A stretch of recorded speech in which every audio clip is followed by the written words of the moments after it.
안녕하세요, 여러분. 소울 스토리타임에 오신 걸 환영합니다. 오늘은 고자쿠라 스즈 작가의 내일을 당신에게 주고 이것은 나의 마지막 연애 편지를 시작합니다.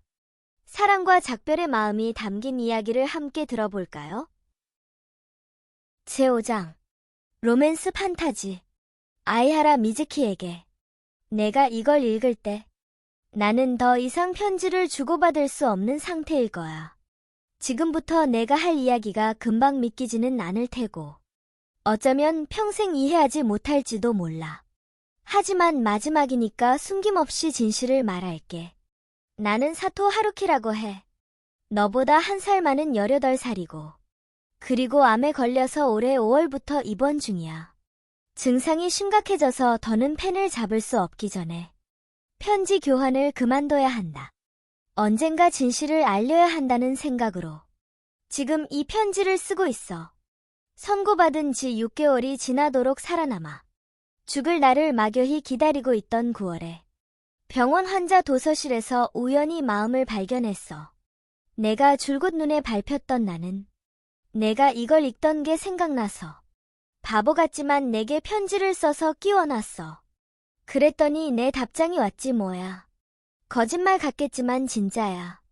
내가 병원 환자 도서실에 마음의 편지를 끼우면 학교 도서실의 마음으로 편지가 이동하는 신기한 현상이 일어나는 것 같아. 갑자기 이런 이야기를 한들 믿기지 않겠지. 하지만 정말이야. 아침에 환자 도서실에 가면 내 편지가 들어있었어. 뭐 때문에 사는지도 몰랐었는데 너와 편지를 주고받은 뒤로 하루하루가 즐거웠어. 내가 내 정체를 알아내지 못하리라는 걸 기회 삼아 계속 편지를 주고받았지. 늘 얼버무리고 속여서 기분 상했지? 미안해. 기적의 힘이 우리를 이어주고 내가 진실하게 대해준 덕분에 인생 끝자락에 최고의 추억이 생겼어. 이 추억은 절대 잊지 않을게. 지금까지 고마웠어. 사토 하루키. 나는 달렸다. 뺨에 닿는 차가운 바람이 칼날처럼 날카로워서 아팠다. 사토 하루키. 아직 믿을 수 없었다. 사토가 보낸 마지막 편지의 내용은 현실과 동떨어진 판타지 세계 같은 이야기라 도무지 받아들이기가 힘들었다. 학교와 병원의 책이 연결되어 있다니 말이 되느냐고 몇 번이나 생각했지만 아무도 건드리지 않은 책 속에 이 편지가 있었다는 게 무엇보다 큰 증거였다. 나는 거대한 혼란의 폭풍을 떨쳐내듯 거리를 내달렸다. 첫 편지가 한 번이라도 존이 이야기해 보고 싶었어라는 과거형이었던 건 너랑 나는 절대 마주치지 않을 거야라고 어이없을 만큼 딱 잘라 말할 수 있었던 건 지금까지 살면서 제일이라고 과장되게 느껴지는 표현을 사용했던 건 그리고 이 사람이 내 형이야. 무표정한 얼굴로 스기우라가 내뱉은 한마디. 이렇게 시의적절할 수 있느냐고 핀잔을 주고 싶을 정도다. 스기우라가 도서실에서 털어놓은 가정사에 등장하는 형이 내게 편지를 쓴 사토 하루키라니. 스기우라는 이 편지를 보고 사토이, 형의 병을 알게 된 걸까? 형을 소중하게 생각하면서도 당신은 질투심에 못되게 굴었다고 했으니 분명 복잡한 심경이었겠지. 어깨를 들썩이며 숨을 몰아쉬는 내 앞에 나무에 둘러싸인 크고 새하얀 건물이 보였다. 무미건조하고 각진 인상의 건물 위에는 소라가오카 종합병원이라는 글씨가 붙어 있었다. 사토는 분명 이 편지를 끝으로 나와 관계를 끊을 생각이었으리라. 병 때문에 살 날이 얼마 남지 않았다는 걸 알기에 내 속이 후련해질 수 있게 모든 사실을 밝히고 완전히 자취를 감추려 한 것이다. 하지만 나는 공중전화로 걸려온 전화를 받았을 때 분명 들었다. 그때 병원 이름을 기억해 둔 덕분에 지금 이렇게 사토를 찾아갈 수 있다. 자동문이 열리자 나는 천천히 병원으로 들어갔다. 감기에 걸렸을 때 집 근처의 작은 병원에 가본 게 전부고 큰 종합병원에 오는 건 처음이라 약간 긴장됐다. 내부는 새 것처럼 아주 깔끔했으며 저녁 식사 시간인 5시라 그런지 오가는 사람도 얼마 없었다. 나는 가볍게 심호흡을 하고 나서 안내 데스크의 여직원에게 머뭇머뭇 물었다. 사토 하루키 씨를 면회하고 싶은데요. 네, 잠깐만 기다리세요. 여직원은 컴퓨터 화면을 잠시 들여다본 후 4개 줄이 달린 카드를 내밀었다. 사토 씨는 707호실에 계세요. 여기 면회증 착용하시고요. 네? 나는 면회증을 받아 목에 걸고 엘리베이터를 탔다. 윙 하는 기계음과 함께 엘리베이터가 올라가자 중력이 몸을 덮쳤다. 사토는 내가 설마 병실에 찾아올 줄은 꿈에도 모르고 있겠지. 편지로 마지막 인사를 했다고 생각했을 테니까. 나를 보면 사토는 어떤 표정을 지을까? 물론 놀라겠지만 그런 다음에는 멋대로 찾아왔다고 화를 낼까? 아니면 조금은 기뻐할까? 7층에 도착해서 간호사실 앞을 지나쳐 707호실을 향해 긴 복도를 걸었다. 넓고 깨끗한데도 왠지 아주 적막하게 느껴지는 곳이었다. 아, 여기다. 슈토가 입원한 707호실은 제일 안쪽에 있는 1인실이었다. 문 앞에 서자 심장이 튀어나올 만큼 긴장되고 몸이 굳었다. 마음을 다잡고 심호흡을 한 번 한 뒤 주먹으로 문을 두드렸다. 똑똑. 네, 들어오세요. 전화로 들었던 목소리가 들려와 침을 꿀꺽 삼켰다. 실례합니다. 문을 열고 짧은 통로를 지나가자 커다란 침대가 보였고 거기 누워있는 남자와 눈이 마주쳤다. 읍! 눈물이 터질 것 같은 감각이 가슴속에 밀려왔다. 사토의 보드라운 밤색 머리카락은 찰랑거리고 단정하게 생긴 눈은 한없이 맑았다. 쭉 뻗은 콧대 아래 얇은 입술이 놀란 듯 벌어졌다. 아이하라. 어떻게? 정신이 멍해진 건 사토만이 아니었다. 사토. 링거를 꽂은 사토의 팔은 나보다 가늘었고 당장이라도 사그라져 버릴 것처럼 덧없는 분위기가 풍겼다. 내가 제일 믿고 싶지 않았던 건 편지가 책에서 책으로 이동하는 신기한 현상보다 사토가 6개월의 시한부 판정을 받은 암 환자라는 사실이었다. 편지에 적힌 비현실적인 내용은 믿을지언정 사토가 병에 걸렸다는 사실만큼은 거짓말이길 바랐었다. 예상보다 충격이 심했는지 나는 잠시 그 자리에서 움직일 수 없었다. 좋아하는 사람과 처음으로 만났다. 얼굴을 마주했다. 내내 고대했던 일인데도 기쁨보다 슬픔이 앞섰다. 어떻게 여기를? 아, 통화할 때 병원 이름이 어렴풋이 들렸거든. 느닷없이 찾아와서 미안해. 도저히 가만히 있을 수가 없었어. 아니야. 사토도 크게 동요했는지 내 얼굴만 쳐다볼 뿐 아무 말도 하지 않았다.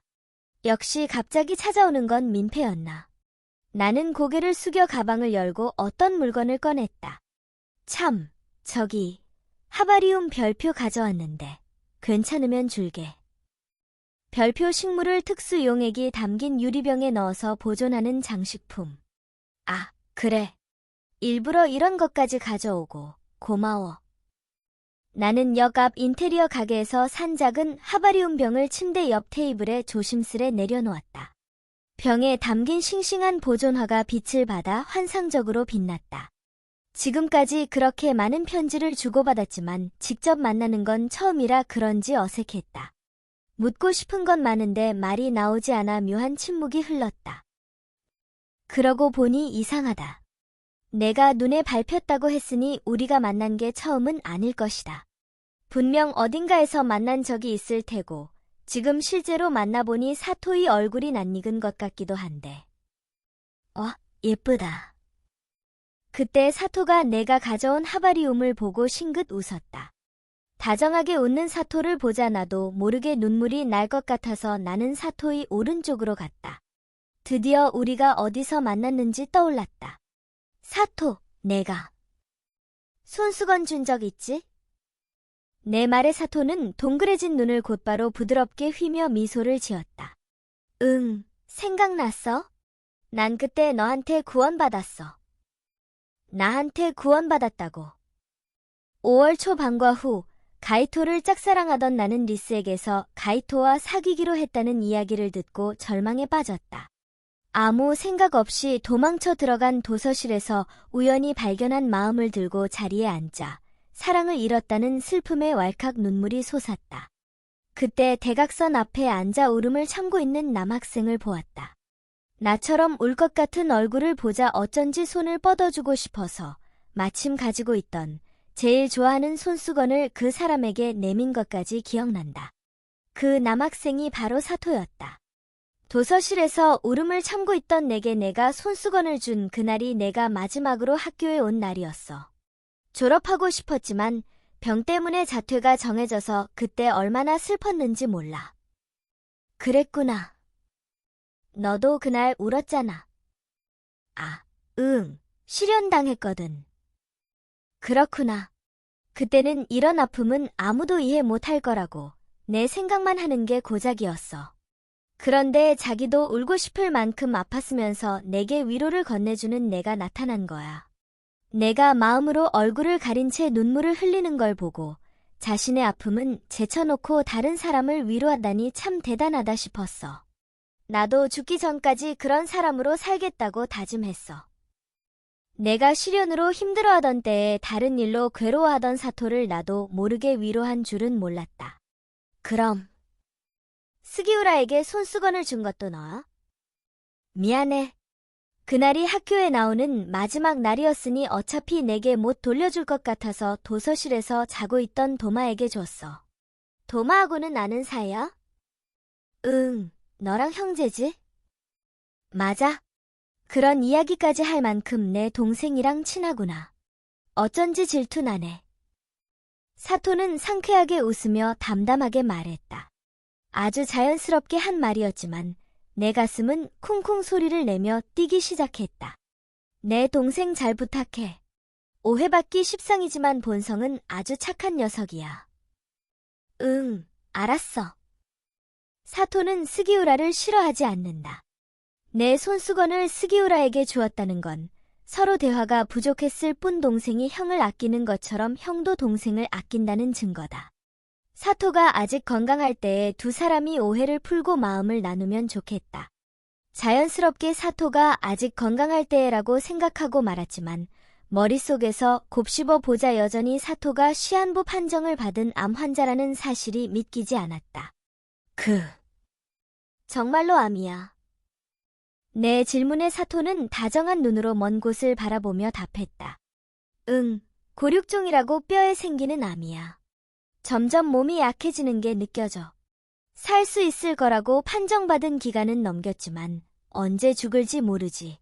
그래서 너랑 무책임하게 계속 편지를 주고받아서는 안 되겠다고 생각했어. 그런데 설마 병원을 알고 찾아올 줄은 몰랐어. 그 이야기 너무 판타지 같지 않아? 믿기지 않겠지만 사실이야. 아침에 1층에 있는 환자 도서실에 가면 책에 아이하라의 답장이 들어있었어. 왜 그래? 사토가 난감한 듯 웃으며 내게 천천히 손을 뻗었다. 왜 울어? 미안해. 아무것도 모르고서 내가 너무 무신경하게 말했어. 아무 생각 없이 시험 이야기를 꺼내거나 학교 생활에서 뭐가 재미있는지 물어봤었다. 사토가 마음의 결말이 해피엔드라고 한 것도 이런 사정 때문임을 이제는 알겠다. 지금까지 사토에게 편지를 보내면서 삶 자체가 괴로운 일투성이라거나 이런 내가 싫어서 사라지고 싶을 지경이야라는 둥 무신경하게 했던 말들이 떠올랐다. 병원에서 내내 죽음과 등을 맞대고 지내온 사토는 어떤 마음이었을까? 내가 심한 후회에 빠져 있자니 사토가 힘없이 축 늘어진 내 오른손을 다정하게 잡았다. 사과할 필요 없어. 아이하라랑 편지를 주고받으면서 나도 학교에 다니는 기분이 들었고 이런저런 이야기를 들을 수 있어서 즐거웠는걸. 고마워. 하지만 나는 자기 혐오로 넘쳐 흐르는 눈물을 카디건 위에 겹쳐 입은 블레이저의 소매자락으로 닦았다.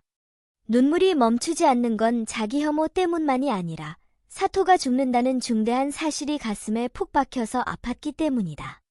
사토가 암이라니. 믿기지가 않아. 지금도 이렇게 아무렇지 않게 대화할 수 있는데. 죽는다니 싫어. 울지 마, 난 괜찮아. 내 편지가 조금이라도 내게 힘이 됐을까? 사토가 눈꼬리를 내리고 난감한 듯 웃길래 나는 몇 번이고 고개를 크게 끄덕였다. 그럼 다행이네. 너는 원래 강한 사람이니까 내가 없어도 괜찮을 거야. 스스로에게 더 자신감을 가져. 그리고 너는 너대로 즐겁게 학교에 다니도록 해. 사토의 그 말이 이제 병원에 오지 말라고 못을 박는 것처럼 들렸다. 목구멍이 뭉개지는 듯 아파와 나는 사토의 손을 살짝 뿌리쳤다. 사토는 원래 나와 관계를 끊을 작정이었으니 그렇게 말하는 것도 당연하다. 또한 충격받았을 나를 배려해서 한 말일 수도 있었다. 어쨌거나 사토는 항상 나를 우선으로 생각해준다. 그에 비해 난 대체 뭘 할 수 있지? 나는 이 다정한 마음에 어떻게 보답할 수 있지? 지금까지 기대기만 해서 미안해. 사토가 해준 말에 난 수도 없이 도움을 받았어. 정말로 고마워. 나도 이게 마지막인 것처럼 대답했다. 웃지 않으면 눈물이 날 것 같아서 억지로 입꼬리를 끌어올렸다. 그럼 이만 갈게. 그래. 잘 지내. 응. 나는 너야말로 라고 말하려다 입을 다물고 손을 살짝 흔든 뒤 사토에게서 등을 돌렸다. 병실을 나서자마자 닫은 문에 등을 기대고 스르르 복도에 주저앉았다. 고작 문 하나 사이인데도 사토가 아주 멀리 있는 것처럼 느껴졌다. 겨우 이렇게 만났건만 편지를 주고받을 때가 훨씬 가까웠던 것 같은 기분이 든다. 만나서 이야기를 해보고 다시 한번 확실히 깨달았다. 나는 사토를 좋아한다. 사토는 지금까지도 앞으로도 소중하고 특별하고 다시 없을 사람이다. 하지만 이 마음은 이뤄질 수 없다. 좋아한들 슬프고 아리고 괴로운 결말밖에 기다리지 않는다. 절대 해피엔드를 맞을 수 없다. 이렇게나 확실한 모양으로 싹튼 사랑을 언젠가 마음이 사라질 그날까지 고백하지 못하고 간직해야 한다. 그래서 좋아한다고 말하는 대신 나는 기도했다. 사토가 1분 1초라도 더 행복하게 살 수 있기를. 너무 아파. 안녕, 사토. 괜찮아? 응. 내 얼굴을 들여다본 가이토가 걱정스러운 눈길로 물었다. 처음이자 마지막으로 사토를 만난 지 한 달 넘게 지났다. 그 사이에 있었던 겨울방학에도 나는 이듬해부터 본격적으로 다가올 입시에 대비해 공부에 힘을 쏟았다. 요즘 기운이 없네. 공부를 너무 열심히 하는 거 아니야? 그런 거 아니야. 내가 즉시 답하자 가이토는 납득이 안 간다는 표정으로 스포츠백을 고쳐맸다. 그럼 다행이고 동아리 활동하러 가야겠다. 내일 보자. 응, 잘 가. 옆에 있던 리스가 가이토가 등을 돌린 걸 확인한 뒤 내 귓가에 입을 대고 마음을 너무 억누르는 것도 안 좋아라고 속삭였다. 리스에게는 사토를 짝사랑한다는 것과 사토를 만나러 갔었다는 것을 이야기했다. 리스는 하고 싶은 대로 하는 게 제일이야 라고 늘 말해주었다. 요즘 나는 가이토도 걱정할 만큼 기운이 없어 보이는 모양이다. 응. 고마워. 고맙긴. 그럼 나도 갈게. 홀로 남은 교실에서 나는 천장을 올려다보았다. 대체 어쩌면 좋을지 모르겠다. 이제 사토를 만나지 않기로 했지만 좋아하니까 당연히 보고 싶어서 힘들고 그렇다고 만나러 가면 좋아하는 마음이 더 커질 테니 다가올 이별이 겁난다. 그렇다면 차라리 이 상태로 시간이 흐름만을 기다리는 수밖에. 시간이 약이라니까 사랑이 빛바래기를, 괴로움이 흐릿해지기를 바라며 하루하루 보내는 수밖에 없었다. 도서실에나 갈까? 도서실은 내가 정신적으로 힘들 때 도피하는 곳이자 지금은 사토를 떠올리게 하는 곳이다. 하지만 도서실의 책 냄새와 차분한 분위기가 그리워서 오랜만에 도서실에 가기로 했다. 복도를 걸으며 아까 교실에 있던 사쿠라와 마이를 떠올렸다. 리스와 친하게 지내는 것처럼 보였던 두 사람은 우리가 화해하자 더는 다가오지 않았다. 그토록 리스와 친해지려고 애쓴 건 왜였을까 싶을 정도였다. 리스 말로는 사실 두 사람은 가이토와 친하게 지낼 기회가 생기길 바랐을 뿐 리스가 나와 화해하든 말든 관심 없는 모양이었다. 그 말을 듣자 나는 화가 나는 걸 넘어서 어이가 없을 지경이었다. 도서실에 들어가자 사토와 편지를 주고받던 때의 포근한 분위기가 잔향처럼 감돌아 바로 가슴이 아팠다. 사토의 편지를 기대하며 방과 후에 서둘러 도서실에 가던 날들이 먼 옛날처럼 느껴져 그리움이 샘솟았다. 그때 도서실 한복판에 놓인 테이블에서 조용히 이야기를 나누는 두 사람이 눈에 들어왔다. 의자에 앉아 뒤를 돌아보며 말하는 사람은 사토 료스케 선배였고 그 앞에 서서 사토 선배를 내려다보며 말하는 사람은 곧장 사토 고헤이 선생님이었다. 아! 문이 열리는 소리에 두 사람은 동시에 내 쪽을 보고 똑같은 모양으로 입을 벌렸다. 그러고 보니 둘 다 사토라는 성씨 때문에 내 관심을 받은 적이 있었다. 아, 안녕하세요. 내가 작은 목소리로 인사하고 다가가자 두 사람은 또 동시에 고개를 숙이더니 얼굴을 마주 보았다. 사토도 아이하라와 아는 사이였구나. 아는 사이라고 할 수 있으려나요? 미안해요. 어떻게 봐도 나한테 인사한 게 아니었는데 말이죠. 사토 선배는 가볍게 헛기침을 한 뒤 안경테를 밀어 올렸다. 아니요. 두 분께 동시에 인사드린 건데요. 사토 선배와는 도서실에서 안면을 텄어요. 중요한 부분을 전부 생략하고 아주 간략하게 설명했지만 틀린 말은 아니다. 내 말의 고장은 휘둥그레진 눈으로 감탄한 듯 말했다. 사토에게도 친하게 지내는 여자 후배가 있었구나. 선생님, 그런 짓궂은 말씀은 그만두세요. 사토 선배는 아주 똑 부러지게 말했다. 물론 선배가 여학생과 인연이 없기도 하지만 내가 생각해도 우리는 그저 도서실에서 가끔 마주치면 인사하는 정도의 사이다. 친하게 지내는 여자 후배라는 표현은 내가 듣기에도 지나쳤다. 웬일인가 싶어서. 그건 말해줬니? 두 사람이 작게 소곤거리는 소리가 들려서 나는 고개를 갸우뚱하며 되물었다. 그거라니요. 사토 선배는 숨을 한 번 고르고 나서 조심스레 입을 열었다. 실은 T대학에 추천 입학을 신청했는데 합격했어요. 네? T대학은 전국 최고 수준의 국공립대학으로 일반 입시에서 합격하기도 어렵거니와 추천 입학은 문이 좁아서 더욱 어렵다. 그런 곳에 합격했다니 사토 선배는 정말 우등생임이 틀림없었다. 같은 반 학생들이 가방을 버려서 교과서와 노트가 없어져도 공부에 열의를 잃기는커녕 더욱 열심히 공부해 결과를 낸 선배가 정말 멋있었다. 대단해요. 축하드려요. 추천 입학 때 제출할 소논문을 내가 지도했지. 이야, 잘했어. 정말 대단해. 선생님, 사토 선배보다 더 좋아하시는 것 같은데요. 그야 선생에게는 학생이 바라는 곳에 합격하는 게 그 무엇보다 경사니까.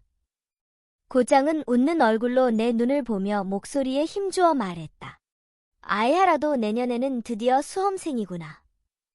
3학년은 순식간에 지나가니까 지금부터 조금씩이라도 준비해두면 좋을 거예요.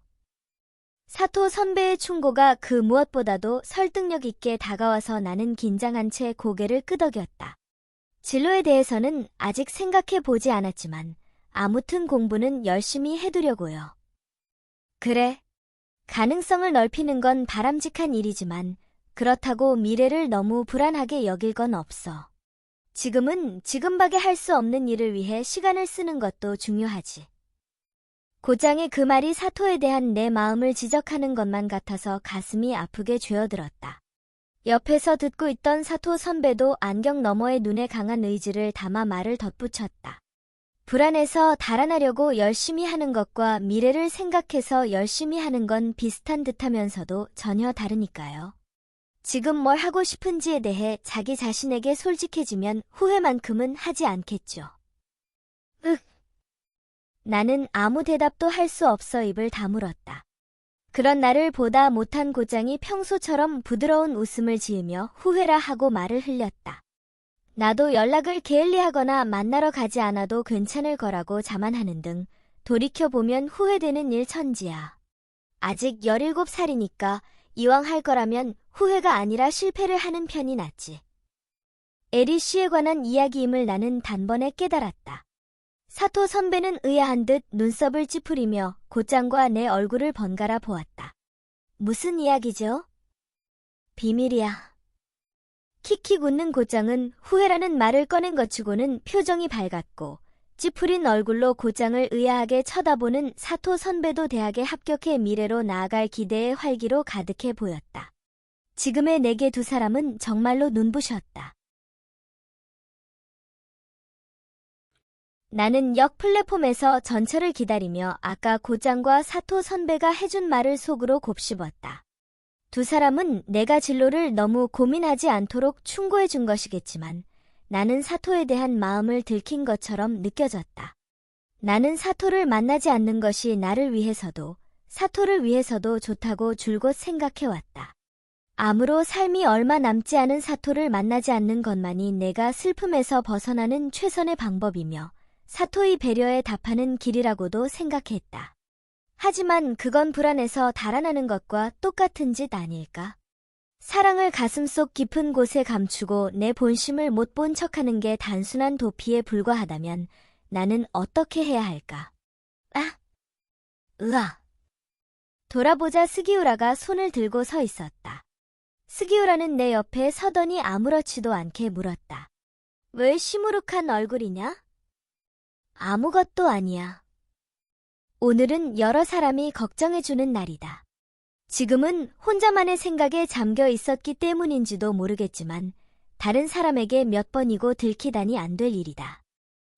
전철 왔다. 우리는 플랫폼에 정차한 전철에 탔다. 퇴근하는 직장인과 집으로 돌아가는 학생이 많아서 아침만큼 비좁지는 않았지만 나름대로 혼잡해 앉을 자리는 없었다. 우리는 손잡이를 붙잡고 나란히 섰다. 내가 온종일 수업을 땡땡이 친 날, 사토가 보낸 마지막 편지를 제일 먼저 발견한 건 스기우라였다. 함께 내용을 읽었으니 내 편지 상대가 자기 형이라는 건 물론 형이 암에 걸렸다는 사실도 알게 되었을 것이다. 그걸 어떻게 생각할까?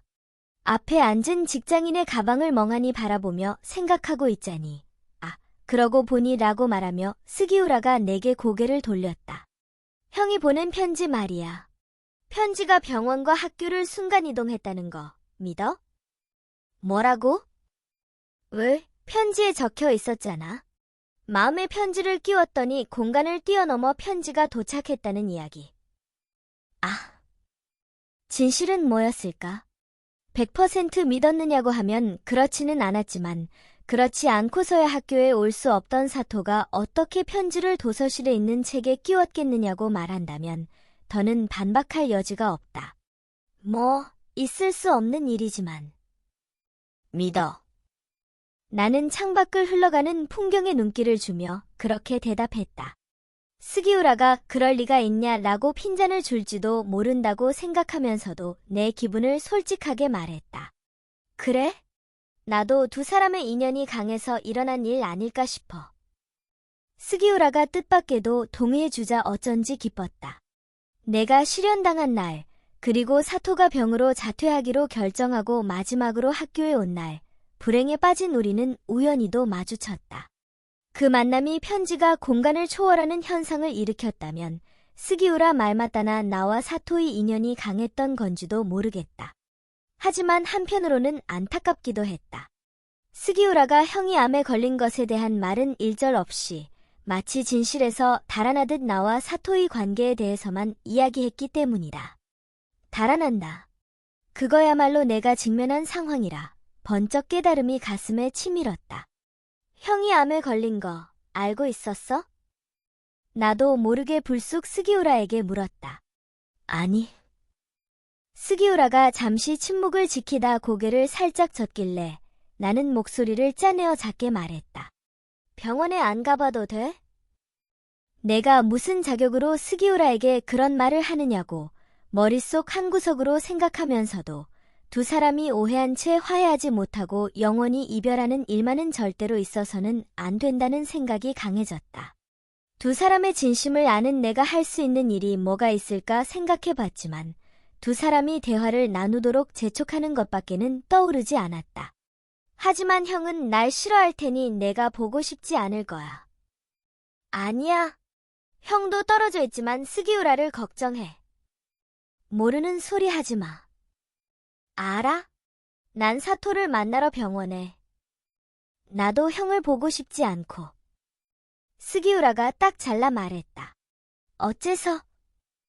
내 입에서 메마른 목소리가 흘러나왔다. 이제 두 사람은 관계를 회복할 수 없는 걸까? 그 전에 나 자신의 본심은 꾹꾹 감추고 외면하는 내게 스기우라의 일에 참견할 권리가 있는 걸까? 마음이 약해졌다. 분명 좋아하면서도 상처 입기가 두려워 본심을 피해 달아나는 주제에 남한테 이러쿵저러쿵 참견할 자격은 없다. 자기 마음에도 솔직하지 못하면서 남의 사정을 파고들어서야 안 될 테니까. 하지만 그러니까 나는 보고 싶지 않아도 봐야 해. 뭐? 덜커덕. 내가 스기우라의 눈을 똑바로 쳐다보았을 때 전철이 흔들려 몸이 크게 기울었다. 흔들림을 이기지 못해 균형을 잃은 나를 스기우라가 붙잡아 주었다. 괜찮아. 응, 고마워. 그때 스기우라의 어깨 너머로 다른 사람과 눈이 마주쳤다. 옆 차량에 있던 사토 야마토였다. 리스가 스토킹당한 사건 이후로 사토 야마토를 마주치지 않았지만 그도 고등학생이고 나와 같은 노선 전철을 타고 통학한다. 마주치는 것 자체는 이상하지 않다. 사토 야마토는 나를 보자마자 무표정하게 사람들 사이로 모습을 감추었다. 한순간에 시야에서 사라짐으로써 그는 이제 나나세 앞에도 아이하라 앞에도 다시는 나타나지 않을게라는 약속을 충실히 지키고 있음을 보여주었다. 지금도 약속을 잊지 않고 나와 리스가 무서워할 필요가 없도록 행동하고 있다. 미래로 향할 사토 선배도, 앞으로 나아가는 곧장도, 흔들림 없는 사토 야마토도 모두 나와 달리 현실에서 달아나지 않고 자신의 마음과 마주하고 있다. 그들과 달리 나는 도망치기만 한다. 역시 사토를 만나러 가야 해. 아니, 그러니까. 도망치기만 해서는 안 돼, 너도. 나도. 스기우라는 아무 반박도 하지 않았다. 나도 스기우라도 집 근처 역에서 내리지 않고 소라가오카까지 전철을 타고 갔다. 자, 여기야. 우리는 안내 데스크에서 절차를 밟고 면회증을 받아 7층으로 올라갔다. 엘리베이터 안에서 나는 숨을 들이마시고 스기우라에게 말을 꺼냈다. 저기, 나 깨달은 게 있는데. 스기우라에게 병원에 가자고 재촉한 이상 내가 병원에 가는 이유도 말해야 할 것 같았다. 나, 사토를. 너희 형을 좋아해. 내 마음을 밝히자 스기우라의 숨소리가 좁은 공간에 퍼졌다. 뭐라고 할지 조마조마한 기분으로 기다리고 있자니 그러냐 하고 부드러운 목소리가 들렸다. 이미 알고 있었는데. 내가 편지 상대에게 마음이 끌린다는 것 정도는. 뭐? 너, 알기 쉬워. 얼굴에 다 드러나. 그럴 리 없거든? 아무튼 사토의 마음도 헤아리고 싶으니까 내 마음을 전할지는 모르겠지만 마지막엔 나 자신에게 솔직해지고 싶어서 말해봤어. 내가 가슴속에 간직해 온 마음을 꺼낸 순간 엘리베이터가 7층에 도착해 문이 열렸다. 걱정 마, 우리 형은 다른 사람의 마음을 무시하는 사람이 아니야. 먼저 엘리베이터에서 내린 스기우라가 나를 돌아보자마자 그렇게 말했다. 입가에 자신 있는 웃음을 띠고서. 내가 마음을 전하는 날이 올지는 모르겠지만 동생이 그렇다니 틀림없을 거라 확신했다. 함께 복도를 나아가 사토이 병실 앞에 다다르자 스기우라가 갑자기 멈춰섰다. 그의 얼굴을 올려다보자 눈에 망설이는 빛이 서려 있었다. 형을 만나도 될까? 죽으라는 둥 꺼지라는 둥 온갖 악담을 퍼부었던 내가. 나는 부드럽게 하지만 힘있는 눈빛으로 말했다. 걱정 마, 괜찮아. 이번에는 내가 고개를 크게 끄덕이며 걱정하지 말라는 말을 되풀이했다. 스기우라는 그 말에 안심한 것처럼 숨을 내쉬고 문을 두드렸다. 네, 들어오세요 라는 사토의 대답에 문을 열자 혼자 지내기에는 너무 넓은 병실이 눈에 들어왔다. 우리는 침대가 보이는 곳까지 조용히 걸어갔다. 도마. 아이하라도 왔네. 침대에 누워 창밖을 바라보던 사토가 우리를 보고 눈이 동그래졌다. 아, 안녕. 또 느닷없이 찾아와서 미안해. 깜짝 놀랐어. 스기우라까지 함께 찾아오자 사토는 더욱 상황 파악이 안 되는지 멍한 표정으로 잠시 굳어 있었다. 지난번에 보았을 때와 비교하면 훨씬 여위어 보였다. 사토는 이제 안 올 줄 알았는데 하고 중얼거린 뒤 내 한 발짝 뒤에 있는 스기우라에게 시선을 옮겼다. 오랜만이야, 도마. 그 목소리에 스기우라가 침을 꿀꺽 삼켰다. 나는 솔직히 스기우라가 형이 병으로 약해진 모습을 보고 충격받을 줄 알았는데 스기우라는 시종일관 차분했다. 응, 오랜만이야. 두 사람은 몇 년 만에 다시 만났고 제대로 대화를 나누는 건 더 오랜만일 테니 내가 없는 편이 나으리라. 형제가 화해하는 순간이니 단둘이 실컷 이야기하길 바랐다. 나 1층 카페에라도 가 있을게. 가지 마 있어. 여기. 내가 몸을 돌리자 갑자기 스기우라가 만류했다. 나는 한순간 놀라서 움찔했지만 어쩌면 내가 있어야 스기우라가 안심할지도 모른다는 생각에 병실에 있기로 했다. 나도 누군가에게 필요한 사람이 되었구나 싶어 마음이 조금은 뿌듯해졌다. 잠깐 침묵이 흐른 뒤 먼저 정적을 깬 사람은 스기우라였다. 형, 지금까지 미안했어. 형한테 못되게 굴었던 게 정말 후회돼. 이제 와서 용서해달라고는 하지 않겠지만 사과할게. 스기우라가 진심을 다해 고개를 숙이자 사토는 눈이 살짝 커지더니 바로 이렇게 대답했다. 왜 사과하는데? 난 도마에게 사과받을 일을 겪은 기억이 없는걸. 형, 내게 도마는 소중한 동생이야. 지금까지도, 앞으로도. 그 한마디에 스기우라는 눈물을 펑펑 쏟을 것 같은 표정을 지었지만 꾹 참고서 나도 라고만 말했다. 다행이다. 역시 둘 다 사춘기의 의사소통이 제대로 되지 않아 엇갈렸을 뿐이었다. 한쪽이 조금이라도 다가가자 엉킨 실이 술술 풀리듯 응어리가 사라졌다. 드디어 두 사람이 진정한 의미에서 마음이 통한 게 기뻐서 곁에서 보고 있을 뿐인 나까지도 가슴이 벅차올랐다.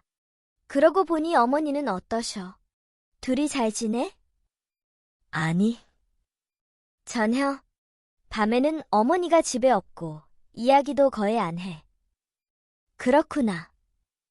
사토는 잠시 생각에 잠긴 뒤 결심한 듯 고개를 들고 입을 열었다. 실은 어머니가 가끔 병문안을 오시는데 대개 내 이야기를 하고 가셔. 어머니는 도마가 밤에 잠을 못 자는 건 자기가 집에 있어서라고 본인을 탓하시지. 그러니 밤늦게까지 일할 수밖에 없다고 자기가 집에 있으면 도마가 스트레스를 받으니까 곁에 없는 편이 낫다면서. 단둘이 살면서 널 어떻게 대해야 할지 고민이 많으신가 봐. 스기우라에게 들었던 이야기와는 달랐다. 스기우라는 어머니가 밤늦게까지 돌아오지 않아서 잠을 못 잔다고 했는데 어머니는 반대로 생각했던 건가. 스기우라는 어안이 벙벙한 표정을 지었지만 바로 힘있는 눈빛을 되찾았다.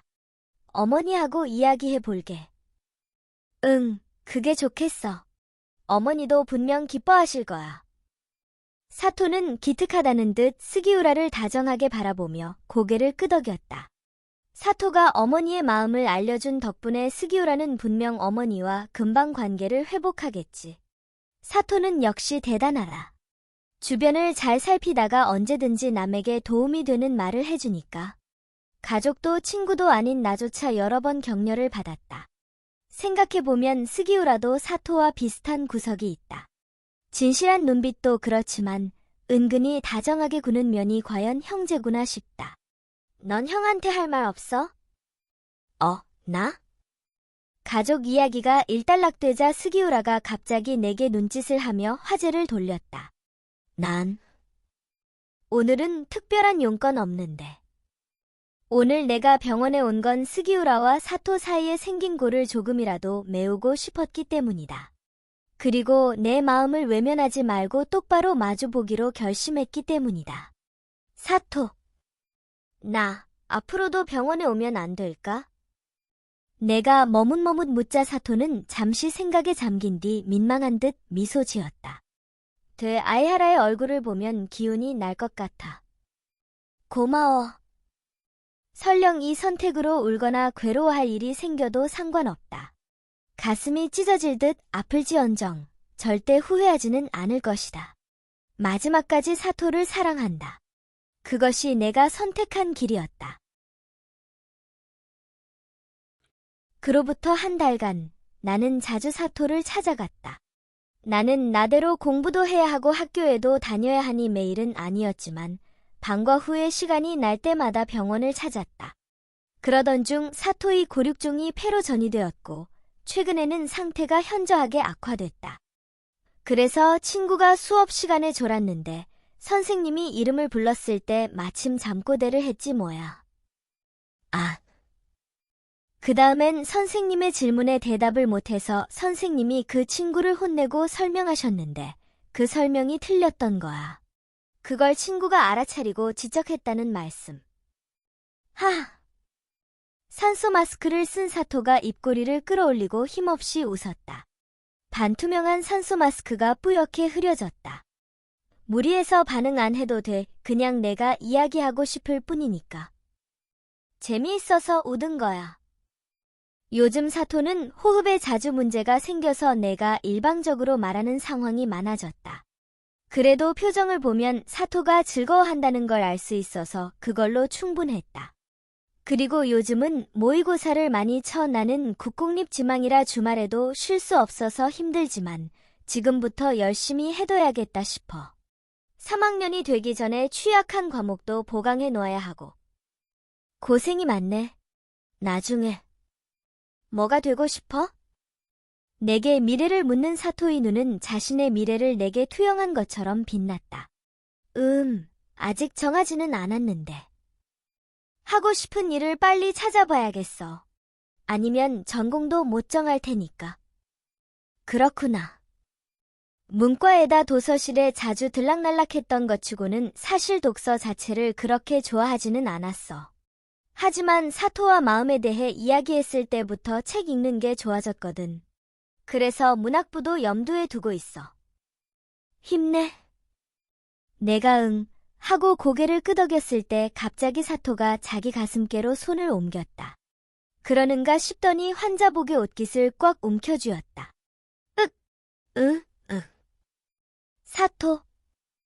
사토가 갑자기 괴로워하며 몸부림치길래 나는 깜짝 놀라 의자에서 벌떡 일어섰다. 간호사 호출벨을 급히 누르면서 사토를 지켜보고 있자니 간호사의 목소리가 들렸다. 무슨 일이세요? 사토가 숨이 막혀서. 나는 반쯤 울면서 악을 쓰듯 상황을 전달했다. 당장 가겠습니다. 제발 죽으면 안 돼. 사토. 말기암 환자에게는 흔한 일입니다. 진정하세요. 그 다음 의사가 와서 신속히 대처해준 덕분에 사토의 호흡은 안정을 되찾았다. 편안하게 눈을 감은 사토를 보고 나는 그 자리에 털썩 주저앉았다. 심장은 여전히 거친 파도가 치듯 쿵쿵거렸다. 정말 놀랐다. 이렇게 애가 탔던 건 난생 처음이었다. 그럼 또 무슨 일이 있으면 바로 부르세요. 네. 의사와 간호사가 병실에서 나가고 나와 사토 둘만 남았다. 다행이다. 사토가 무사해서 정말 다행이었다. 하지만 죽음이 착실하게 다가오고 있다는 뜻이기도 해서 가슴이 아팠다. 이렇게 괴로운 상황에 직면하리라는 것, 그리고 마지막에는 2번 다시 만날 수 없는 작별이 기다리고 있다는 것도 각오하고 있었다. 그러니 현실이 아무리 고통스러워도 절대 울지 않을 것이다. 뭐든 해치고 나가기로 결심했다. 침대 옆에 쪼그려 앉아 사토의 평온한 얼굴을 올려다보았다. 사토와 만난 건 행운이다. 사토를 좋아할 수 있어서 정말 행복하다. 좋아해. 내가 작은 목소리로 속마음을 드러냈을 때 스르르 눈을 뜬 사토와 시선이 마주쳤다. 헉! 방금 내 말을 들었을까?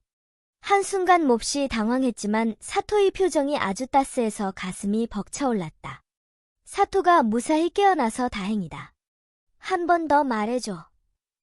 사토가 내 눈을 똑바로 바라보며 잠긴 목소리로 말했다. 한 번 더. 당사자가 똑똑히 들은 상태에서 다시 말하는 건 그야말로 고백인 셈이라 부끄럽다. 하지만 사토가 자신의 소망을 말해준 게 기뻐서 그 소망을 이루어주고 싶었다. 난 사토를 좋아해. 내가 온 마음을 담아서 말하자 사토는 조금 쑥스러워하면서도 지금까지 본 것 중에 최고로 멋진 미소를 지었다. 사토는 이불에서 꺼낸 오른팔을 뻗어 다정하게 내 오른손을 잡았다. 고마워. 손에서 체온이 전해져서 사토가 지금 분명히 여기 살아있다는 것이 실감났다. 고백에 대답을 하지 않는 것이 사토의 대답. 그것이 사토가 내게 줄 수 있는 가장 큰 배려임을 깨달았다. 무책임하게 같은 마음이라고 말하지 않는 것도, 헤어질 나를 생각해 밀어내는 말을 하지 않는 것도 그다웠다. 내 마음을 받아줘서 고마워. 나는 이제 괜찮아. 사토에게 받은 편지도, 말도, 웃음도 전부 잊지 않을 테니까. 마음으로 셔터를 누르듯 이 순간을 몇 번이고 가슴속에 새겼다. 와줘서 고마워. 나는 둔치에 앉아 흐르는 강을 바라보다 뒤에서 들려온 목소리에 돌아보았다. 따뜻해진 바람을 맞고 있던 스기우라가 둑에서 내려와 내 옆에 앉았다. 응, 다 끝났어. 응, 이제 집에 가면 돼. 그 전에 넓은 곳에서 바람을 쐬고 싶어서. 스기우라는 그렇게 말하고 앞을 보았다. 그로부터 얼마 지나지 않아 사토는 잠든 것처럼 천국으로 여행을 떠났다. 얼어붙을 듯이 추웠던 날들이 지나고 봄이 성큼 다가온 3월에 뭐랄까 순식간이었네. 고별식에 참석하고 강으로 온 나도 똑바로 앞을 바라보며 중얼거렸다. 그래? 하지만 아주 농밀한 시간이었어. 사토와 직접 만나 이야기한 건 석 달도 되지 않을 만큼 짧은 시간이었지만 편지를 주고받은 때부터 따지자면 반년이다. 훨씬 오래전부터 사토를 알고 지냈다고 착각할 만큼 편지로 주고받은 이야기가 깊었다.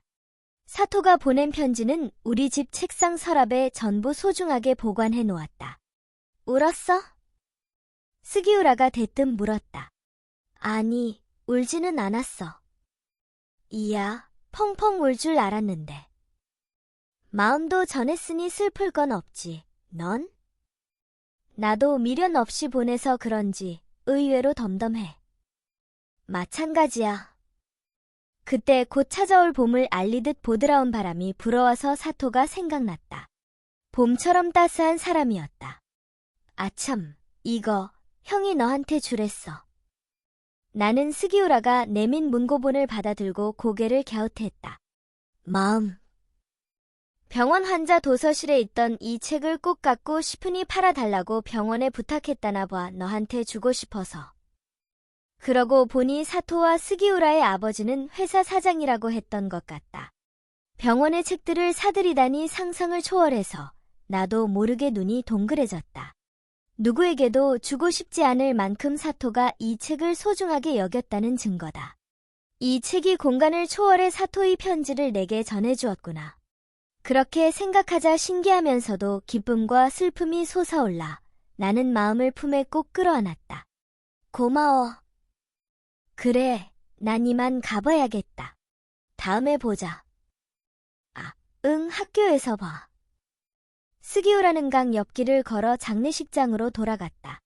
나는 그 뒷모습을 바라보다가 손에 든 책의 시선을 떨어뜨렸다.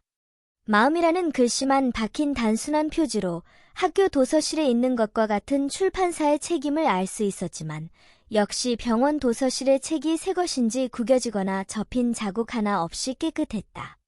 내가 학교에서 써서 끼운 편지가 여기로 옮겨갔다니 역시 몇 번을 생각해도 믿기지 않는 신기한 일이다.